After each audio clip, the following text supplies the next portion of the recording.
9. I'm assuming directly related to the jersey number worn by our incumbent starter. Yeah. The alter ego. J.J. McCarthy. He did refer to his alter ego as, on game day, I become 9. And the committee, with great suggestions from several people in the Rube audience, came to believe that it perfectly captured and symbolized, one could say, the nature of the tsunami that allegedly paralyzed us this weekend. Not quite living up to the predictions, not quite living up to the billing. Now, before Tiny Joe Nelson texts us via the Bradshaw Bryan KFAN text line, we are aware that there were many areas that got pelted by extreme weather and snow conditions. But here at the Bumper to Bumper program, we're always going to be straight with you. We're not going to be, no pun intended, paralyzed by the hype. In the metro area, we were told the amount of snow was potentially going to be, well, basically the low end was 16 inches, closer perhaps to 20. And I think the term that was used on Friday via one of the weather services was travel will become impossible. Now, there were areas where it was. Sure. Not this area. So, I mean, as one of the our Rube texters, or tweeters in this case, pointed out, it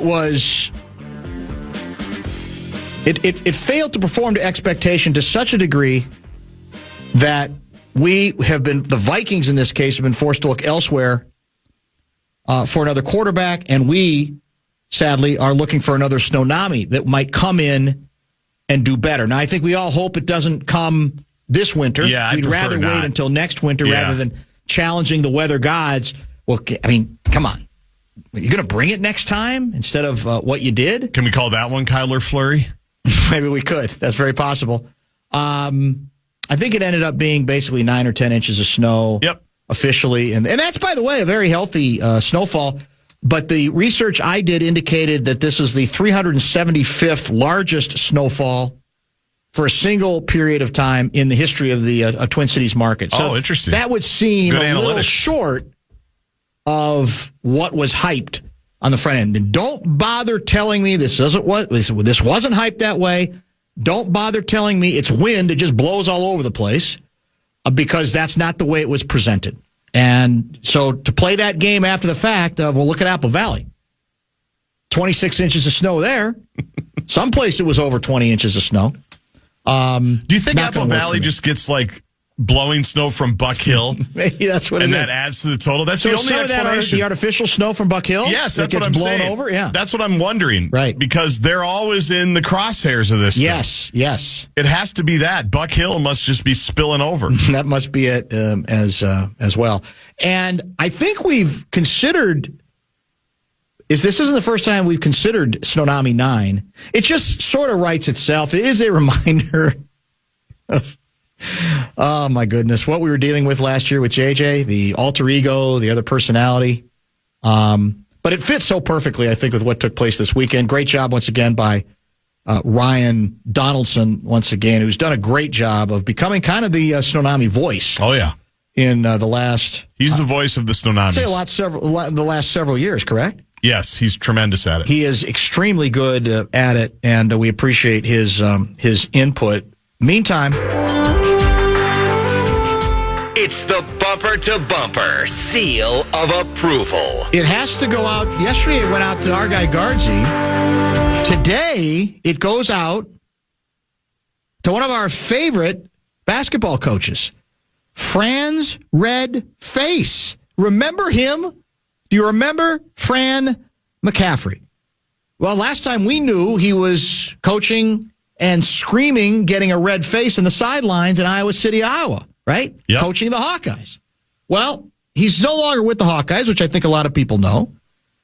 But they may not know, or they may not have even remembered that he took a job at Penn, which I believe is his alma mater. It sure is. And he has led the Penn, is it Quakers? Yes.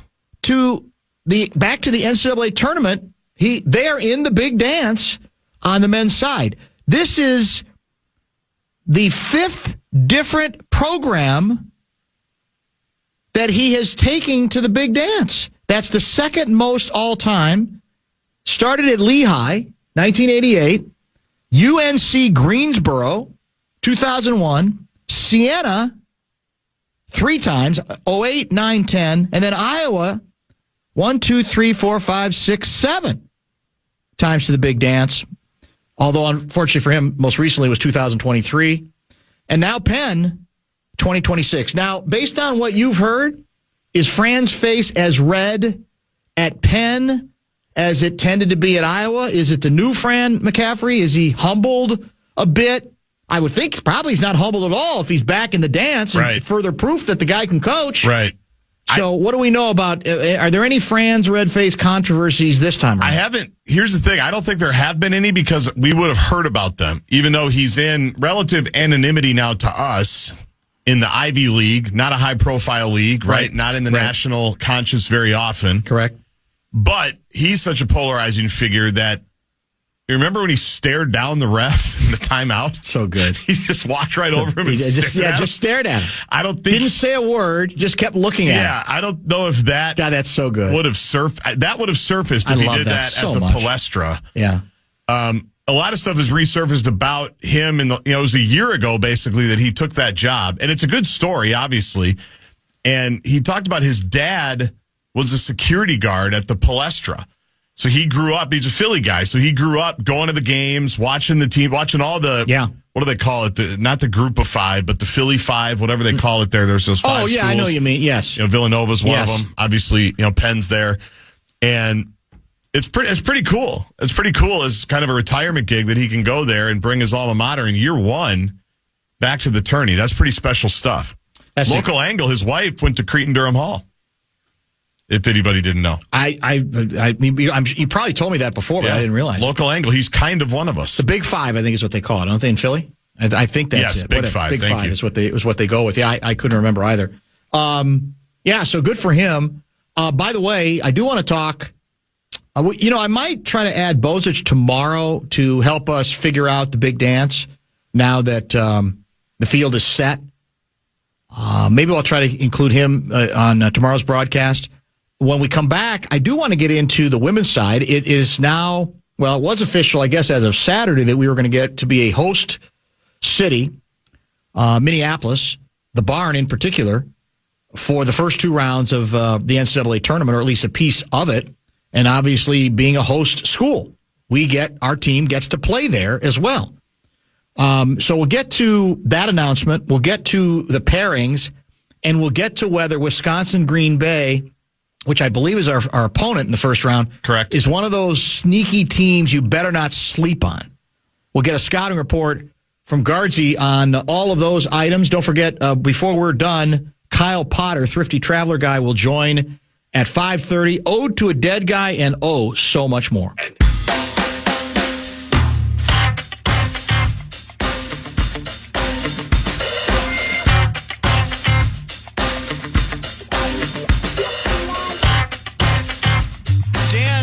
With the near OKC level of flopping meteorologists tend to like to postulate with impending snowmageddons, where would you rank this storm on the spectrum?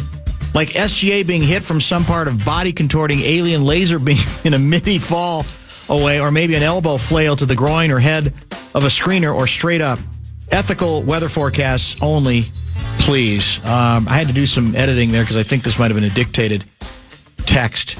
Yeah, that's why we called it. Does Laval get the bit? Because Laval wanted it to be called Snownomi Fraud. And I said, well, that's what Snownomi 9 is. But the committee prefers to be a little more subtle. What says fraud, or what says not up to its billing? 9. We could have said Snownomi JJ, but we took it to the next level, which was playing off of and sort of mocking his desire to turn himself into this sort of otherworldly game day character, right? With the Tsunami 9 thing. Mike from Edina, it was way overblown. I couldn't believe how empty the streets were yesterday. Had no problems getting around in my FWD sedan, but several stores I went to were closed. By the way, I sent you Tsunami 9 months ago for another storm. Good Interesting. one. Well, that's the beauty of it, because any storm that's not up to its billing, it could apply. But we don't want to overuse it, right? That's for sure. Fran's red face's son dates Caitlin Clark? Yeah. Oh, is that the Pacer guy? Yeah, Connor. I guess I had not. I forgot that. I knew he was Pacer guy. I think he's with Butler. Oh, is he Butler? Okay, yeah, I think, and although we'll see, because Thad Matta just retired, so I don't know if he'll be kept on, but I'm pretty sure he's with Butler.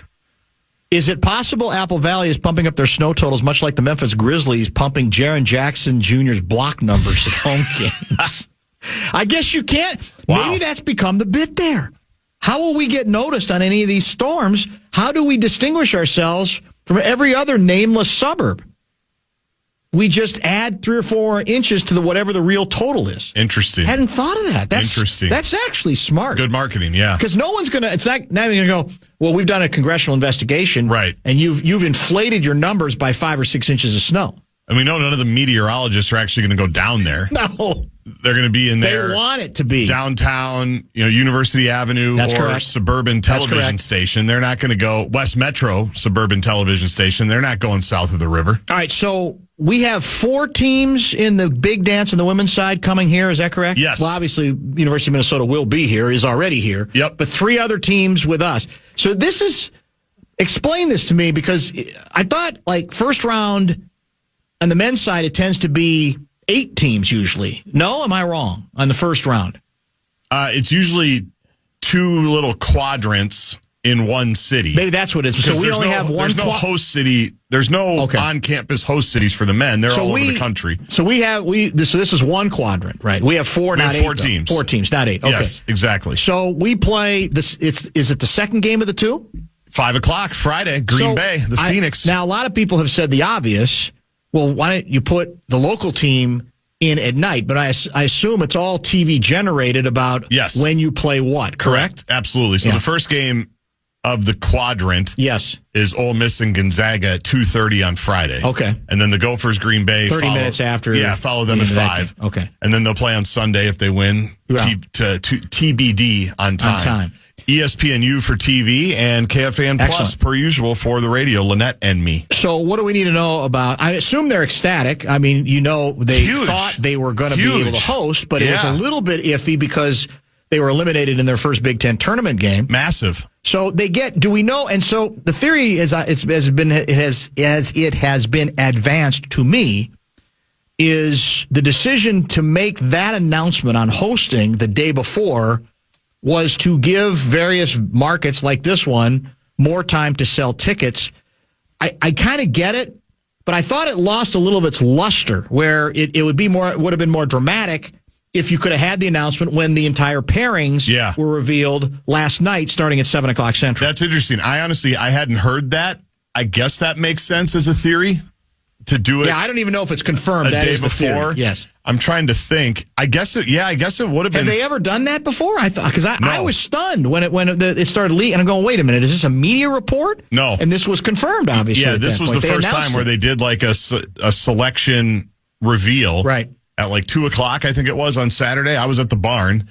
And they must have been able to. I know that the Gophers sold tickets to season ticket holders on Saturday night. That was like their pre-sale opportunity. Last night was Gopher Score, like donor type people, or if you've bought season tickets to other sports, you have a Gopher Score, so you can get tickets today. General public.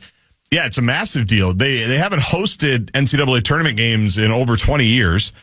And back when they did it then, that was back when you didn't earn the opportunity to host necessarily with what you did that year. Yes. You earned it by what they thought you might do. Ah, okay. And they just predetermined sites every year. Like, that's why the Final Four year, when the Gophers hosted, they were a 7 seed.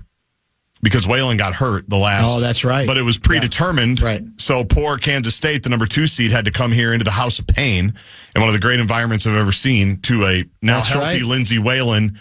And, they didn't even know what city they were in as a 2 seed.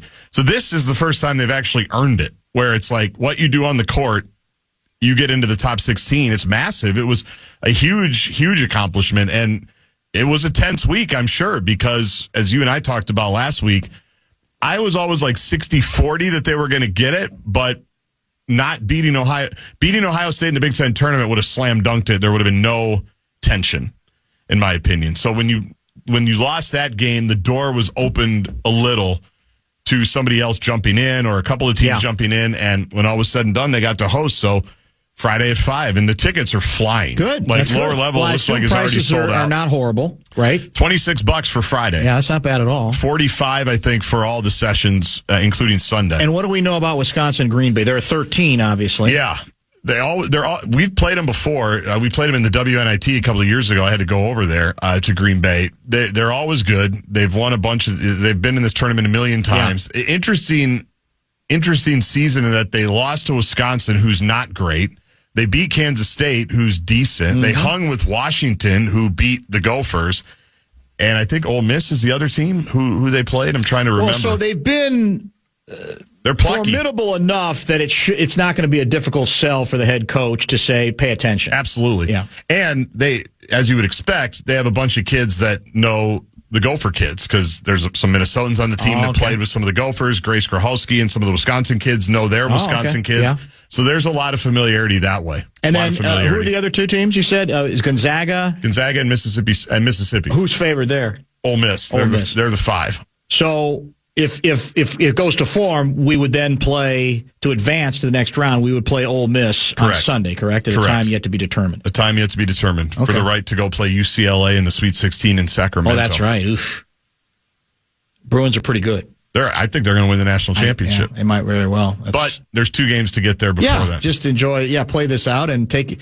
The idea is to take full advantage of it, and you get another whole week of goodwill and publicity, right, leading into it. So all those are. And last night, speaking of not canceling things, they had a selection show party. Yeah, I remember that. That I was at. Good crowd. It was okay, given that everyone had been scared to not do anything. Yes, they had. But it was great. It was it's a huge deal. Like it's a huge deal to be able to host. I mean, 16 teams get to do it. How did the fear and loathing and terrorizing affect the crowd for the Wild game? I don't know. And probably there were a few people who wished they didn't show, given the performance So we got down 3-0. Yeah. Cut it to 1, and then gave up an empty netter late to lose 4-2. General manager is on a warpath. He's very unhappy.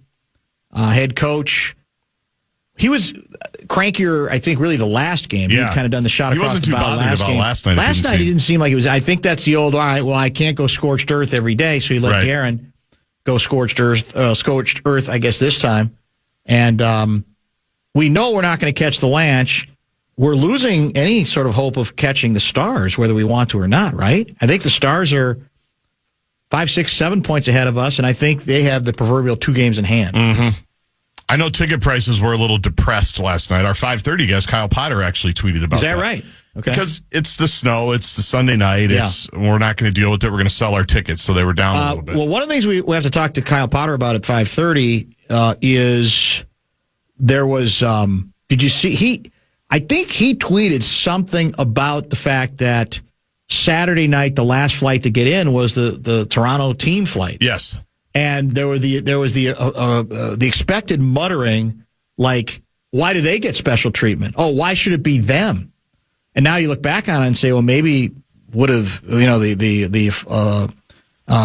air control people, aviation people, what might have done the Wild a favor by not letting them in, by saying, sorry, you'll have to fly to, I don't know, Des Moines and bus from there. Maybe that would have helped our cause because they got in and then they beat us. They did. Another non-playoff team, correct? Has not been a good week for the winter sports teams. No. The playoff teams. That's very true. Very, very true, Davey. Of course, Golden Gopher men's hockey, not going to have to worry about that. Yeah. And the women's team got eliminated too, right? They did. In first game in the tournament? They did. Yeah. We're not in a good stretch here right now. Bottom of the hour pause. As I mentioned, Kyle Potter in about an hour. We've got Ode to a Dead Guy to get to. We've got some A-section stuff to discuss as well. Keep the text coming. Bradshaw and Bryant, KFAN text line. Back after a brief pause here in the Fan.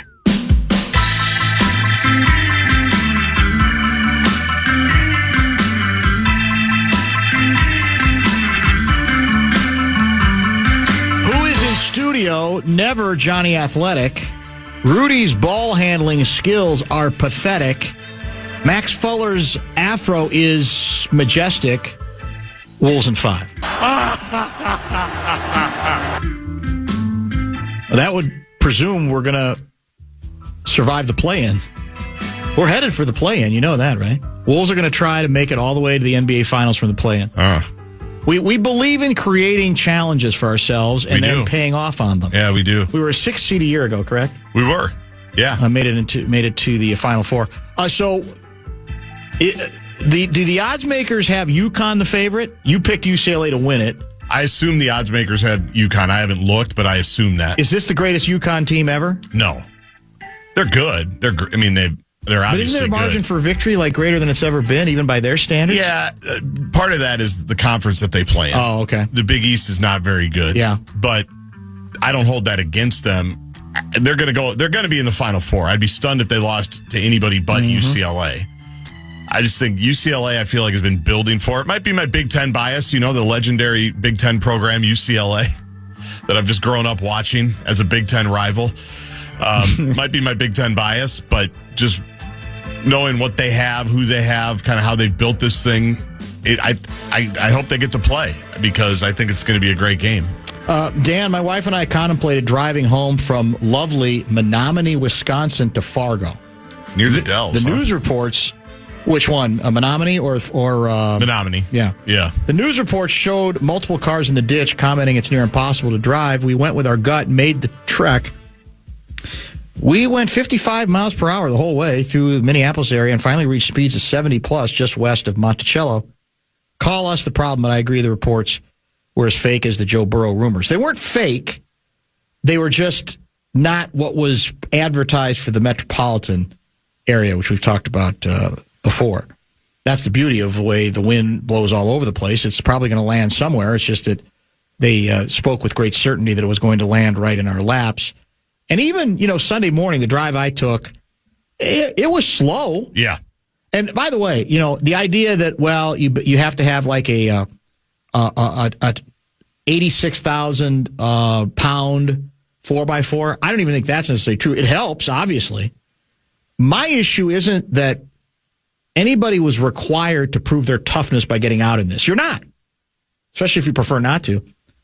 But the message that was conveyed is don't try. Don't even think about it. Don't even begin to contemplate it. And it's like we're treated as if we're children.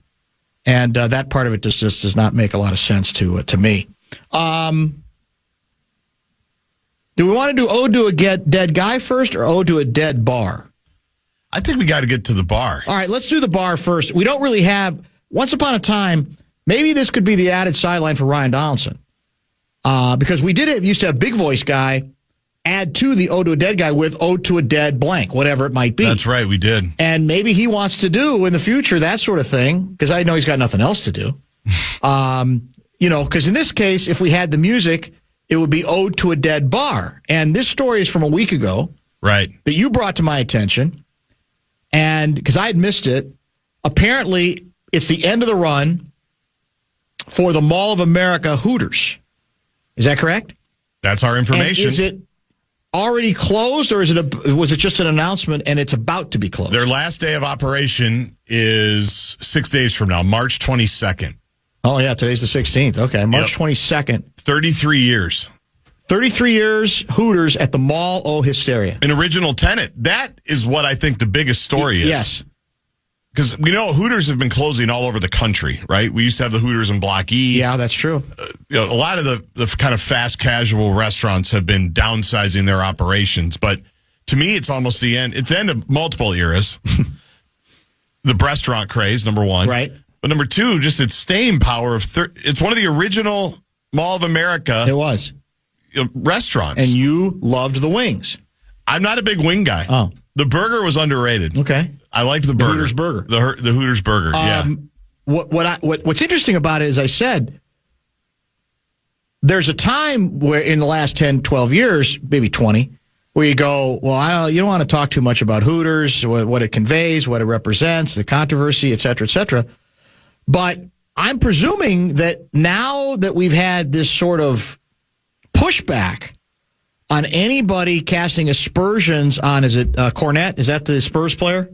Yes. Who wrote about his belief that the NBA was blowing it, allowing this celebration of a well-established, very successful Atlanta landmark, a gentleman's club, as they call it there, by the name of, what's the name of it? Magic City. Magic City, that the NBA should not be endorsing that necessarily. And ultimately, the NBA agreed. Presumably the commissioner got involved. I don't exactly know who it was. And the commissioner's been getting ripped. Cornette's been getting ripped. I wish I could read the actual quote, but I can't. That came from Michelle Beadle about what she said about this being more than a blank bar. And it made me chuckle, not because it can't be true, but because in the last 25 years, if any male had proclaimed that out loud, he would have been obliterated. He would have been destroyed. Oh, you're going to tell me about the wings? Seriously? Even if the wings are good, you say, well, you can't leave out what the number one aspect is of that place. And yet, like I said, the blowback in favor of the place, and what's the big deal? And there's no harm done. So I'm assuming it's okay to celebrate the loss of Hooters now. Not celebrate it, but to discuss it without necessarily having to whisper it. Now, I'm sure fans of the Atlanta establishment would say, no. It's apples and oranges. That Hooters had no soul to it. It had no permanence to it. It was a franchise place, right? That's all it was. But that this place in Atlanta has become, over the period of decades, much more than that. But do we know what's replacing the Hooters? Is it going to be another bar? Or is it just shutting down for... I would assume they put some type of restaurant in that spot because it's already got all the infrastructure. And it's on the fourth floor, which was always billed as kind of the entertainment level of the mall, right? The fourth floor, when it first opened, that was the big Great American Sports Bar. There's another bar. I mean, they've had so many things that have kind of come and gone. Dick's Last Resort. Planet Hollywood. I mean, this tells you how long Hooters has been there. Planet Hollywood was an original Mall of America tenant, right? Yeah, like the Arnold Schwarzenegger place. Well, isn't that the place where Ryder got in trouble? J.R. Ryder. What was the bar in Mall of America? Ryder was supposed to be there for an appearance. He either showed up late or he was very, what's the word? Borderline violent with somebody who was challenging him on either getting there on time or what his responsibilities were going to be. There was a major, that was like one of the first, I want to say, Isaiah Jr., Jared J. Ryder hiccups, controversies. There were a bunch of them while he was here. But that was... Yeah, he was convicted of fifth-degree assault after kicking a female sports bar manager at the mall. Who was pregnant, I think. Was she not? I'm looking it up here on the fly. So but there was a kick. You're right. That's what it was at the time. And so was it? What did it name the bar?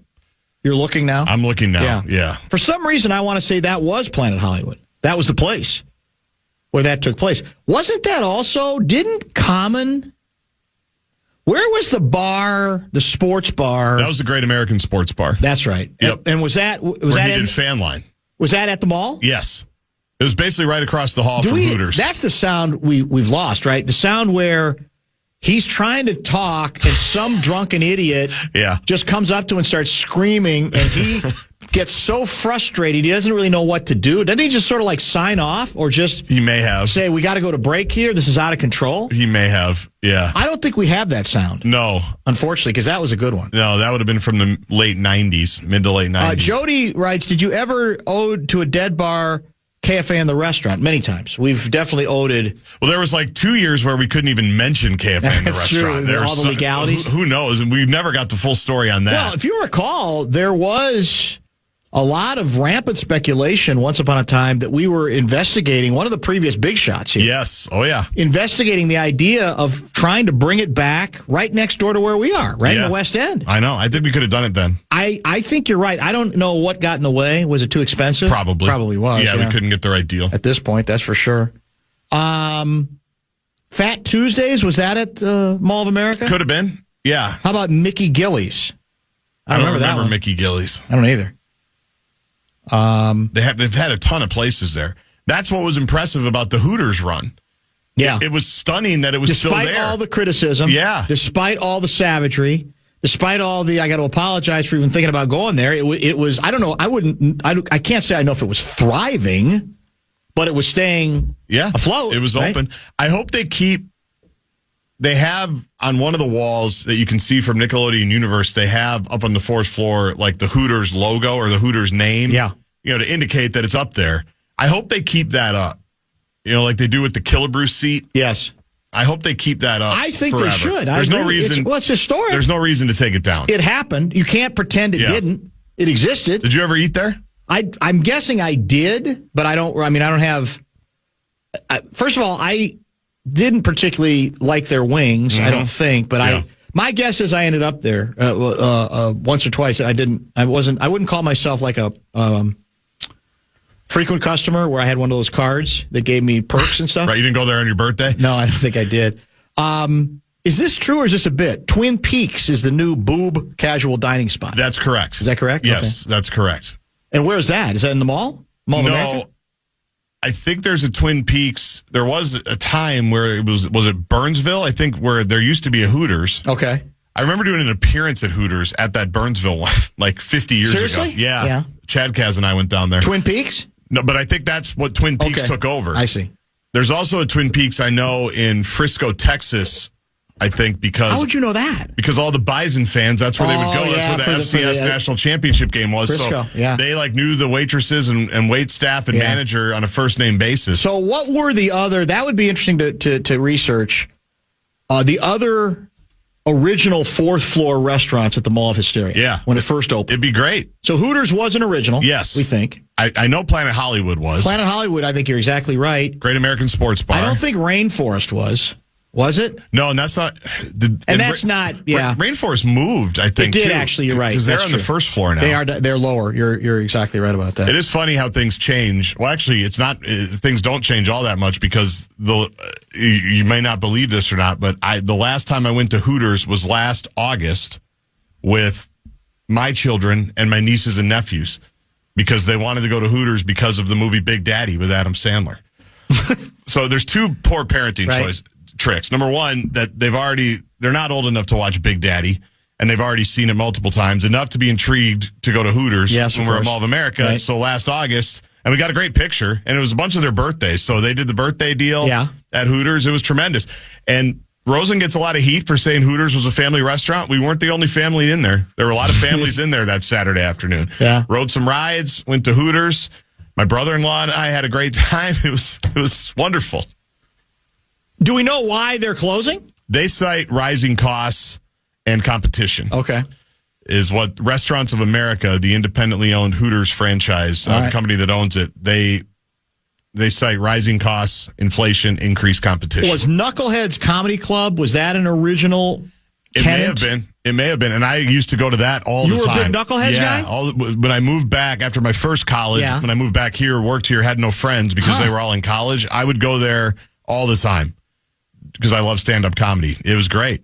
Huh. You're with me on the mall. I love the mall. I do. I love going to the mall. It's actually the only mall, like I said, where I feel like I'm somewhere else. As odd as that sounds, even though I'm not. Exactly right. I love the mall. I can't even explain it because it doesn't make sense, but I do. I feel like, if I'm going to the other ones, the regular ones, Ridgedale, etc., Southdale, it's just in a mall, but it's the Mall of America. Not because of the name. It just feels like maybe because you're going further. It's a great mall. Very strange. They've got, what's the restaurant?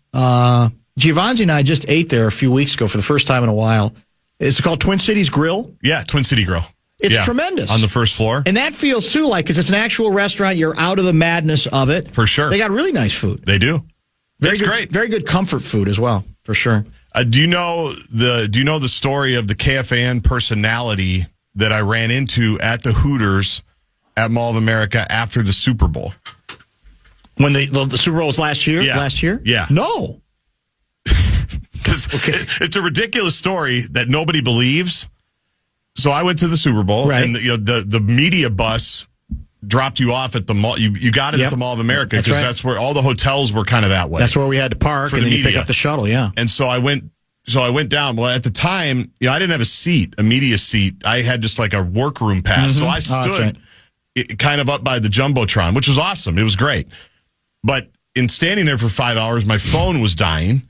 And I was going to Uber home when I got back to Mall of America, but I needed to charge my phone. So at like 1 a.m, I went to Hooters, charged my phone. Charging stations? Yeah, exactly. Yeah. Got some fried pickles, grabbed a beer. Are they ordinarily open that late? I mean, probably, but because it was Super Bowl week, yes. Okay. Charged my phone, which no one believes.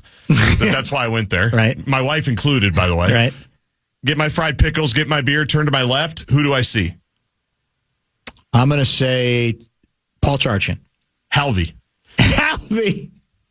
It's too good. What are you doing here? Halvey and his buddy Chad, because wherever there's Halvey, there's Chad. And there weren't that many of us there. There were some angry Patriot fans. Really? Yeah. And there is me, and he's like, what are you doing here? I'm like, I'm charging my phone. He's like, really? That's what we're going with? So now I think of Halvey every time I think of Hooters. That's pretty good. The two of us might have to go to lunch there before it shuts down on the 22nd. That's interesting. Now, I don't know if I've ever heard that story. Charged my phone, got my car, and banged out of there. Are we out of, does this mean Hooters is out of our market? It is. This was the final Hooters in Minnesota. It's emotional. Yeah. Huh. There used to be one in Block E, remember? Yeah, because we tried to you're right. We tried to make it a Panakuchen Hoos. That's true, we did. Honk for the Hoos. Make it honk for the honk for the We thought Hoos. it'd be a nice transition. Yeah. And it didn't go anywhere. No. There's still no Hoos that's open, right? The one in St. Louis Park's long gone. That one's gone. Yeah. Yeah, and I remember the Burnsville one. Yeah. The Burnsville Hooters. I guess I don't know if there were other ones. If there was one like up in Duluth or Mankato, people could let us know. But there are no. This is an end of an era. There are no Hooters locations in the state of Minnesota. Very, very emotional. So whatever temptation the Wolves might have had to give, well, could you give Hooters a day now? Yeah. In commemoration for the end of the Hooters run, and what would that elicit controversy? In other words, would Cornette, the San Antonio Spurs player who seemed to get the Hawks in trouble for this event promotion that they were going to do, would he also write angrily that there's no place for any team in the NBA to celebrate the passing of a restaurant called Hooters? It's a fair question. Yeah, I don't know. Where do you draw the line? I don't know where you draw the line at this point. It's very, very, very confusing. The plan at 5:30 is to chat air travel. Kyle Potter, Thrifty Traveler guy, he's going to join at 5:30. He is, of course, part of the uglydeck.com guest lineup. Johnny Athletic already checked in upon his return from Oklahoma City, where things did not go particularly well for your favorite basketball team. Didn't go much better for your favorite hockey team last night at home. I do have an Ode to a Dead Guy to get to that's a little bit obscure, but I think important nevertheless. At least I feel that way as a former ink-stained wretch. And top 5 at 5, what do you have for today? Well, those two losses that you just mentioned, Wolves and Wild, will give you details on the Gopher women's basketball postseason opportunity, and late breaking, the Gopher men's basketball postseason opportunity that is broken in the last 15 minutes.